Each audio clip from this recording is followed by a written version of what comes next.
India میں برسر اقتدار بھارتیہ جنتا پارٹی کی حکومت نے انڈین آئین کی شق 370 کے خاتمے کا اعلان کر دیا ہے، جس کے تحت ریاست جموں کشمیر کو نیم خود مختار حیثیت اور خصوصی اختیارات حاصل تھے۔ آرٹیکل 370 ہے کیا؟ جس کے تحت جموں کشمیر کو خصوصی حیثیت حاصل تھی، اور اس تبدیلی کے نتیجے میں کیا ہوگا؟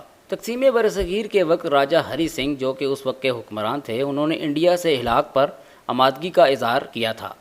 تب انڈیا کے آئین میں شق 370 کو شامل کیا گیا، جس کے تحت جموں و کشمیر کو خصوصی درجہ اور اختیارات دیے گئے۔ یہ آرٹیکل ریاست جموں کشمیر کو انڈین یونین میں خصوصی نیم خود مختار حیثیت دیتا تھا۔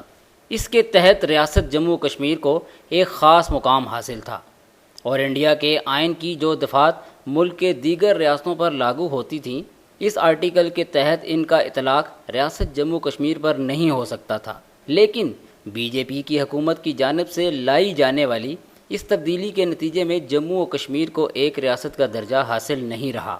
اب ریاست جموں و کشمیر کی جگہ مرکز کے زیر انتظام 2 علاقے بن جائیں گے۔ پہلا جموں و کشمیر اور دوسرا لداخ ہوگا۔ ان دونوں علاقوں کو اب لیفٹیننٹ گورنر چلائیں گے۔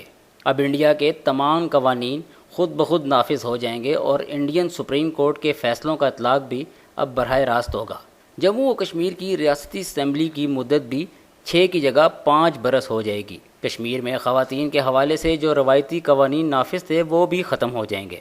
وفاقی حکومت یا پارلیمان فیصلہ کرے گی کہ جموں و کشمیر میں تعزیرات ہند کا نفاذ ہوگا یا پھر مقامی RPC نافذ رہے گا۔ پہلے یہاں پر دفعہ 35A لاگو تھی۔ اس قانون کی روح سے جموں و کشمیر کی حدود سے باہر کسی بھی علاقے کا شہری ریاست میں غیر منقولہ جائیداد کا مالک نہیں بن سکتا تھا، یہاں سرکاری نوکری حاصل نہیں کر سکتا تھا، اور نہ کشمیر میں آزادانہ طور پر سرمایہ کاری کر سکتا تھا۔ تاہم اب کسی بھی انڈین شہری کو یہ تمام حقوق حاصل ہوں گے۔ کشمیریوں کو خدشہ ہے کہ آئین ہند میں موجود یہ حفاظتی دیوار گرنے کے نتیجے میں تو وہ فلسطینیوں کی طرح بے وطن ہو جائیں گے، کیونکہ غیر مسلم لوگوں کی کشمیر آمد کے نتیجے میں ان کی زمینوں، وسائل اور روزگار پر قبضہ بھی ہو سکتا ہے۔